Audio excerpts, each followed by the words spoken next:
نبی صلی اللہ علیہ وسلم سے محبت کی جائے۔ دنیا میں انسان جب محبت کرتا ہے تو محبت کے بہت سارے اسباب ہوتے ہیں، جیسے کسی نے کسی پر احسان کیا ہو، احسان کی وجہ سے آدمی محبت کرتا ہے کہ فلاں آدمی میرا بڑا خیال رکھتا ہے، مجھ پر بہت ایسے احسان کیے ہیں اور اس کا احسان ہے، اس وجہ سے ہم اسے محبت کرتے ہیں۔ کبھی کبھی انسان کسی کے جاہ و حشمت، عہدے اور منصب سے محبت کرتا ہے، فلاں آدمی بہت بڑے عہدے اور منصب اور رتبے والا ہے، مقام مرتبے والا ہے، اس وجہ سے اس سے لوگ محبت کرتے ہیں۔ کبھی کبھی انسان بہت خوبصورت ہوتا ہے تو خوبصورتی وجہ سے دل کا میدان اس کی طرف مائل ہوتا ہے۔ تو یہ تینوں اسباب نبی صلی اللہ علیہ وسلم میں موجود ہیں۔ حسان ابن ثابت رضی اللہ تعالیٰ عنہ نے شعر میں نبی صلی اللہ علیہ وسلم کی منقبت میں یہ بات کہی تھی، وَأَحْسَنَ مِنْكَ لَمْ تَرَ قَطُّ عَيْنِي، کہ اے نبی آپ سے زیادہ خوبصورت کبھی کسی آنکھ نے دیکھا ہی نہیں ہے، وَأَجْمَلَ مِنْكَ لَمْ تَلِدِ النِّسَاءُ، اور آپ سے زیادہ خوبصورت کبھی کسی عورت نے بچہ پیدا ہی نہیں کیا۔ تو نبی صلی اللہ علیہ وسلم سب سے زیادہ خوبصورت۔ عمرو بن عاص رضی اللہ تعالیٰ عنہ ایک صحابی رسول ہیں، وہ کہتے ہیں کہ نبی صلی اللہ علیہ وسلم کی شخصیت، آپ کی ذات میرے نزدیک بہت ہی مبغوض تھی، بہت ناپسندیدہ تھی، مگر جب میں مسلمان ہو گیا، اسلام لانے کے بعد نبی صلی اللہ علیہ وسلم کی ذات اور آپ کی شخصیت میرے نزدیک سب سے محبوب تھی۔ اور اس کے بعد انہوں نے کہا کہ اگر کوئی شخص مجھ سے یہ کہہ دے کہ تم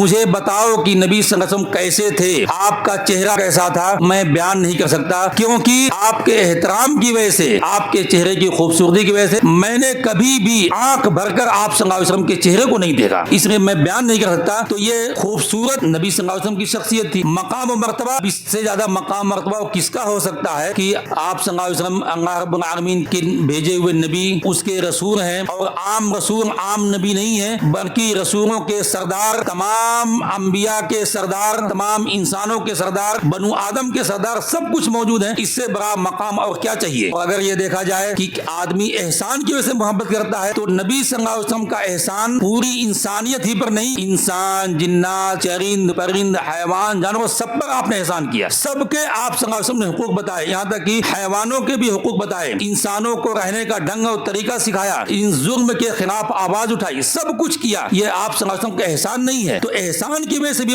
محبت کے اسباب میں سے جو بھی سبب آپ ڈھونڈیں، سارے اسباب موجود ہیں۔ اسی لیے نبی صلی اللہ علیہ وسلم کی ذات، آپ کی شخصیت، یہ ساری شخصیتوں میں سب سے محبوب ہونی چاہیے، تب جا کر کے کوئی انسان کامل مومن ہو سکتا ہے۔ نبی کریم صلی اللہ علیہ وسلم فرمایا، لا یؤمن احدکم حتی اکون احب الی من والدہ وولدہ والناس اجمعین، کہ کوئی بھی شخص اس وقت تک مومن نہیں ہو سکتا جب تک میں اس آدمی کے نزدیک اس کے ماں باپ سے، اس کے بچے سے اور تمام انسانوں سے زیادہ محبوب نہ ہو جاؤں۔ جب تک وہ مجھ سے سب سے زیادہ محبت نہ کرنے لگے تب تک آدمی مومن نہیں ہو سکتا۔